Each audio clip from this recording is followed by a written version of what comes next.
உச்சநீதிமன்றம் மருத்துவ மேற்படிப்புகளில் மாநில ஒதுக்கீடு தொடர்பான வழக்கில் அளித்த தீர்ப்பினை தொடர்ந்து சென்னை தலைமைச் செயலகத்தில் மருத்துவம் மற்றும் மக்கள் நல்வாழ்வுத்துறை அமைச்சர் மா சுப்பிரமணியன் செய்தியாளர்களை சந்தித்து வருகிறார். அதன் நேரடி காட்சிகளை பார்க்கலாம். நீதியை உறுதி செய்யும் விதமாக செயல்பட்டு வருகிறது.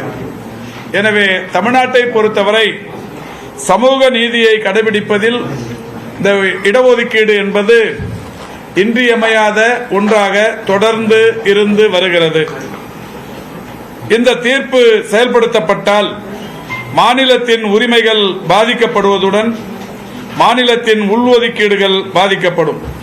இந்த தீர்ப்பில் அதாவது எய்ம்ஸ், ஜிப்மர் போன்ற மருத்துவ நிறுவனங்களில் மருத்துவம் பயிலும் மாணவர்களுக்கு மட்டுமே இந்த ஒதுக்கீடுகள் செல்லும் என்றும் மற்ற ஒதுக்கீடுகளும் குறிப்பாக மாநிலத்தில் வசிப்பிடம் ரீதியான அதாவது மாநிலத்தில் வாழ்பவர்களுக்கு அல்லது பிறந்தவர்களுக்கு என்று குறிப்பிட்ட எந்த ஒதுக்கீடும் கிடையாது என்று உச்சநீதிமன்றம் தீர்ப்பளித்திருக்கிறது.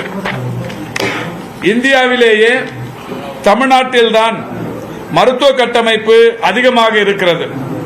மேலும் எம்டி, எம்எஸ், எம்டிஎஸ், டிஎம், எம்சிஎச் போன்ற படிப்புகளுக்கான சேர்க்கையும் அதிகமான இடங்கள் உள்ளன. குறிப்பாக தமிழ்நாட்டை பொறுத்தவரை எம்டி, எம்எஸ், டிப்ளமா போன்ற பிஜி இடங்கள் 2294 இருக்கிறது. அந்த வகையில் தமிழ்நாட்டு மாணவர்களுக்கென்று இதுவரை 50% இடஒதுக்கீட்டின் அடிப்படையில் சற்றொப்ப 1207 மாணவர்கள் பயன்பட்டு வருகிறார்கள். ஆல் இண்டியா கோட்டா என்கின்ற வகையில் ஒரு 1087 பேர் வருடந்தோறும் பயன்பாட்டில் இருக்கிறார்கள். இந்த தீர்ப்புக்கு பிறகு எதிர்வரும் ஆண்டுகளில் முழுமையாக இந்த முதுநிலை மருத்துவ பட்ட படிப்புகளில் இந்த 1200க்கும் மேற்பட்ட இடங்கள் நமக்கு பறிபோகும் என்கின்ற ஒரு அபாய நிலை உருவாகி இருக்கிறது. இந்த இடங்கள் சொந்த மாநிலங்களுக்கு மட்டுமல்லாது இந்தியாவில் உள்ள அனைத்து மாநிலங்களுக்கும் ஒதுக்கீடு செய்யப்படுவதனால் அந்தந்த மாநில உரிமைகள் பாதிக்கப்படும். ஏற்கனவே 50% அகில இந்திய மருத்துவ பட்ட மேற்படிப்பு மாணவர்களுக்கு ஒதுக்கீடு செய்யப்பட்டு இதர மாநில மாணவர்களும் தமிழ்நாட்டில் படித்து வருகிறார்கள். இந்த ஆண்டிற்கான மருத்துவ பட்ட மேற்படிப்பு மாணவர்களுக்கான சேர்க்கை 2 சுற்றுகள் முடிவடைந்த நிலையில் 3ஆம் சுற்று நடைபெறவிருக்கிறது. இந்த நிலையில் மாணவர்கள் ஏராளமான பேர் பயிலவும் தொடங்கிவிட்டார்கள். எனவே இந்த ஆணையினால், இந்த தீர்ப்பினால் இந்த ஆண்டிற்கு எந்த விதமான பாதிப்பும் இருக்காது. என்றாலும் மாண்புமிகு தமிழ்நாட்டின் முதலமைச்சருடைய வழிகாட்டுதலோடு அறிவுறுத்தலோடு இந்த தீர்ப்பு சம்பந்தமாக சட்ட வல்லுநர்களுடனான ஆலோசனை நடைபெற்று வருகிறது. மிக விரைவில் இந்த ஆலோசனைக்கு பிறகு மாநில உரிமைகள் பாதிக்கப்படாமல் இந்த தீர்ப்புக்கு எதிராக சீராய்வு மனு உச்சநீதிமன்றத்தில் தமிழ்நாடு அரசு சார்பில் தாக்கல் செய்யப்படவிருக்கிறது என்பதை தெரிவித்துக் கொள்கிறோம்.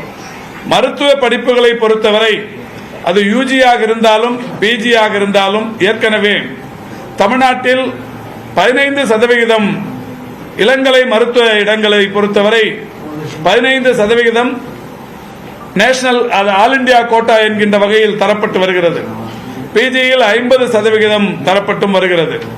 இந்த நிலையில் கடந்த 2020ஆம் ஆண்டு ஒன்றிய அரசின் சார்பில் திடீரென்று சூப்பர் ஸ்பெஷாலிட்டி என்கின்ற அந்த மருத்துவ இடங்களை நமக்கான இந்த 50% இடஒதுக்கீட்டை பறித்து 100% ஆல் இண்டியா கோட்டாவுக்கு என்று மாற்றினார்கள். அப்போது உடனடியாக நம்முடைய மாண்புமிகு தமிழ்நாட்டின் முதலமைச்சர்கள் அதற்காக மாநில உரிமைகள் பறிக்கப்படுவதையும் பாதிக்கப்படுவதையும் உடனடியாக தடுத்து நிறுத்திட வேண்டும் என்கின்ற வகையில் பெருமதிப்பிற்குரிய மூத்த வழக்கறிஞர் திரு வில்சன் அவர்களை கொண்டு உச்சநீதிமன்றத்தில் வழக்கு தொடுத்து சூப்பர் ஸ்பெஷாலிட்டியில் பறிபோன இடங்களை மீண்டும் தமிழ்நாட்டிற்கு குறிப்பாக மருத்துவ சமுதாயத்திற்கு பெற்றுத் தந்தார்கள். 2020 வந்த அந்த ஆணைக்கு பிறகு 2022 அந்த அரசு பணியில் இருக்கிற மருத்துவர்களின் உரிமை மாண்புமிகு தமிழ்நாட்டின் முதலமைச்சர்களின் மூலம் காப்பாற்றப்பட்டு விட்டது. எனவே அந்த நிலையில் இன்றைக்கு இந்த இடஒதுக்கீட்டிற்கு ஏற்பட்டிருக்கிற பாதிப்பினால் இடஒதுக்கீடு 69% இடஒதுக்கீடு என்பது தமிழ்நாட்டில் இன்றைக்கு ஒரு வரலாற்று சிறப்புமிக்க வகையில் அனைத்து மக்களையும் சமூக நீதி கோட்பாட்டில் மிகப்பெரிய அளவிலான வெற்றிக்கு வழிவகுத்துக் கொண்டிருக்கிறது. இது பெரிய அளவிலான பாதிப்பை இது ஏற்படுத்தும். எனவே மாநில அரசின் 69% இடஒதுக்கீட்டிற்கு இது பெரிய அளவில் பாதிப்பை ஏற்படுத்தும். இது மட்டுமல்லாது தனியார் கல்லூரிகளில் இருக்கிற அந்த 50% அந்த இடஒதுக்கீட்டிற்கும் இதனால் பாதிப்புகள் ஏற்படும். அனைத்தையும் கடந்து மைனாரிட்டி இன்ஸ்டிடியூஷன்ஸ் என்கின்ற வகையில் தமிழ்நாட்டில் இருக்கிற இந்த மாதிரியான நிறுவனங்களுக்கும் கூட இது ரெசிடென்ஸ் பேஸ் என்று வருகிற போது அவர்களுக்கும் இந்த இடங்கள் கொடுப்பதில் பாதிப்பு ஏற்படும். இந்த பிஜியை பொறுத்தவரை முழுக்க மாநில அரசின் செலவுகளினால் மட்டுமே, முழு செலவையும் மாநில அரசு மட்டுமே செய்து இந்த முதுநிலை மருத்துவ படிப்புகளுக்கு இன்றைக்கு செலவிட்டு அதை நிர்வகித்துக் கொண்டிருக்கிறது. இந்த நிலையில் இதை முழுமையாக ஒன்றிய அரசுக்கு தாரை வார்க்கும் இந்த தீர்ப்பு என்பது நிச்சயம் ஏற்றுக்கொள்ளும்படியான தீர்ப்பு இல்லை. எனவேதான் மாண்புமிகு தமிழ்நாட்டின் முதலமைச்சர்களுடைய ஆலோசனைகளை பெற்று மிக விரைவில் இதற்கு எதிராக சீராய்வு மனு தாக்கல் செய்யப்பட இருக்கிறது என்பதை தெரிவித்துக் கொள்கின்றேன். அவங்க என்ன சொல்றாங்கன்னா சார், எம்பிபிஎஸ் மாதிரி கடைநிலை மருத்துவ படிப்புகளுக்கு உள்ளூர் அளவுல வசிப்பிட ஒதுக்கீடு நியாயமானது. ஆனால் மாநில அரசு செலவு பண்ணி உள்கட்டமைப்பு உருவாகுது. அங்க இருக்கக்கூடிய தேவை அடிப்படையில் அதை நம்ம ஏற்றுக்கொள்ளலாம். உயர் படிப்புகளுக்கு வந்து ஏற்றுக்க முடியாது. உயர் படிப்பு இப்ப இங்க இருந்து போயிடலான்றீங்களா? அவங்க சொல்றது நியாயன்ற மாதிரி இருக்கு உங்களுக்கு. இப்ப நீங்க சொல்ற உயர் படிப்பு இங்க இருந்து மாநிலத்தோட உரிமையை நம்ம விட்டு கொடுத்துடலாமா? இல்லங்க, மாநிலத்தோட உரிமைகள் விட்டு கொடுத்துடலாமா? இங்க அந்த செலவும் யூஜி படிக்கிறதுக்காக இருந்தாலும் சரி, பிஜி படிக்கிறதுக்காக இருந்தாலும் சரி, மாநில அரசு தான் முழு செலவையும் பண்ணுது. இங்க செலவு பண்ணி கட்டமைப்பை ஏற்படுத்தி இன்ஃப்ராஸ்ட்ரக்சர் எல்லாம் கிரியேட் பண்ணி இவ்வளவு பண்ணதுக்கு அப்புறமா இது வந்து நீங்க ஒன்றிய அரசுக்கு கொடுத்துருங்க இந்த உரிமைன்னு சொன்னா எப்படி ஏத்துக்க முடியும்? வேற எதுவும்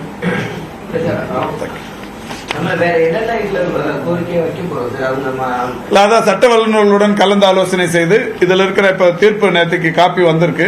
சம்பந்தப்பட்ட துறை அலுவலர்கள் சட்ட வல்லுநர்களோடு பேச இருக்கிறாங்க. பேசி முடிச்சுட்டு இதுல வந்து எந்தெந்த மாதிரி கோரிக்கை, அதாவது தமிழ்நாட்டின் உரிமைகள் எந்த இடத்துலையும் பாதிக்கக்கூடாது. குறிப்பா இந்த முதுநிலை மருத்துவ படிப்புல அரசு பணியில் இருக்கிற மருத்துவர்களுக்கு எந்த விதமான பாதிப்பும் ஏற்படாத வகையில் எந்தெந்த மாதிரியான கோரிக்கைகள் இதை வலியுறுத்துறதுங்கிறத பேசி முடிச்சுட்டு அதுக்கப்புறம் அதை தாக்கல் பண்ணுவாங்க. இல்ல இப்ப இதுல என்ன பிரச்சனைன்னா, மற்ற ஸ்டேட்ல இப்ப நம்ம பிசி இங்க சொல்றோம், அங்க பிசி இருக்கிறது இல்ல. நம்ம எம்பிசி பட்டியலில் இருக்கிற சமூகங்கள், சாதி சமூகங்கள் மற்ற மாநிலங்கள்ல இருக்கிறது இல்ல. இங்க நமக்கு எல்லாமே சாதகமா படுறது அவங்களுக்கு பாதகமா படும், நமக்கு இங்க பாதகமா படுறது அவங்களுக்கு சாதகமா படும். அதனால இது மற்ற மாநிலங்களை ஒருங்கிணைப்பது என்பது சரியாக, நம்ம உரிமைகள் பறிப்போக கூடாது. இது நம்ம காலங்காலமா அந்த சமூக நீதியும் இடஒதுக்கீட்டு இந்த உரிமையும் தமிழ்நாடு நிலைநிறுத்தி வருது. இதுல எந்த பாதிப்பும் ஏற்படக்கூடாதுங்கிறதுல மாண்புமிகு தமிழ்நாட்டின் முதலமைச்சர்கள் உறுதியாக இருக்கிறார்கள். அந்த வகையில் மிக விரைவில் சட்ட வல்லுநர்களோடு கலந்து பேசி இதற்கு எதிரான சீராய்வு மனு ஒன்று தாக்கல் செய்யப்படுகிறது. அரசு மருத்துவர்களுக்கும் நம்ம முதுநிலை மருத்துவ படிப்புல ஒரு இடஒதுக்கீடு அதுவும் பாதிக்கப்படும். ஆமா, எல்லாமே பாதிக்கப்படும். அரசு மருத்துவர்களுக்கு தான் இது பாதிப்பு. அரசு மருத்துவர்களுக்கு இடஒதுக்கீட்டு அடிப்படையில் தரப்பட்டு கொண்டிருக்கிற அந்த உரிமைகள் முழுமையா பாதிக்கப்படும். அது இல்லாம மைனாரிட்டி இன்ஸ்டிடியூஷன்ஸ்ல அவங்க வந்து தமிழ்நாட்டில் நடத்துற அந்த இதுவுமே முழுமையா பாதிக்கப்படும். ஒட்டுமொத்தமா 69% இடஒதுக்கீட்டிற்கு இது ஒரு மிகப்பெரிய அளவிலான பின்னடைவை ஏற்படும். ஆல் இந்தியா கோட்டாவே முழுமையா பல இடங்கள் வந்து தமிழகத்தில் வந்து ஃபில் செய்ய முடியாத ஒரு சூழல் தான் இருந்தது. இப்ப இது போன்ற நேரங்கள்ல அது எவ்வளவு வேகன்சி உருவாகிறதுக்கு வாய்ப்பு? அதாவது அதுக்காக தான் அவங்க இப்ப நம்ம கையில 2200க்கும் மேற்பட்ட இடங்கள் நம்ம கையில் இருக்கு. இந்த இடங்களை பறித்து மற்றவர்களுக்கு தர வேண்டும் என்கின்ற அந்த நோக்கத்தோடு செய்யப்படுகிற சூழ்ச்சியாகத்தான் இதை நாம் பார்க்கிறோம். ஆல்ரெடி 50% 100% அவங்களே ஆமா 100 எடுத்துக்கிறேன்றாங்க. அது இல்லை நம்ம 100 நம்ம அந்த 50-50 ஏற்கனவே இருக்கிறத தொடரணுங்கிற வகையில் நம்ம சீராய்வு மனு தாக்கல் பண்ண போறோம். ஏற்கனவே இதே மாதிரி சூப்பர் ஸ்பெஷாலிட்டிக்கு ஒரு சோதனை வந்தது 2000. அப்போ மாண்புமிகு தமிழ்நாட்டின் முதலமைச்சர்கள் வில்சனை வச்சு ஒரு கேஸ் போட்டு அது அந்த 2022 நமக்கு சாதகமாக ஒரு தீர்ப்பு வந்து இப்போ சூப்பர் ஸ்பெஷாலிட்டியில் அவங்களுக்கு கொடுக்குற அந்த அரசு மருத்துவர்கள் பாதிக்கப்படாமல் அவர்களோட உரிமை இன்றைக்கு நிலைநிறுத்தப்பட்டிருக்கிறது.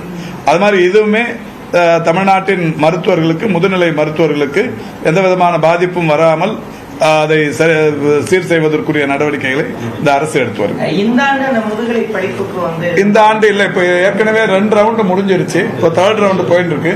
இந்த ஆண்டு இல்லைன்னு சொல்லிட்டாங்க. இப்ப இருக்கிறது அப்படியே செல்லுபடியானாங்க. அடுத்த வருஷத்துக்கு தான் இது இருந்தாலும் நம்ம அதுக்குள்ள வந்து இந்த சீராய்வு மனு போட்டு அடுத்த ஆண்டும் பாதிப்பு ஏற்படாமல் பாதுகாப்பதற்குரிய நடவடிக்கைகள் சட்ட வல்லுநர்களின் மூலமாக செய்யப்படும்.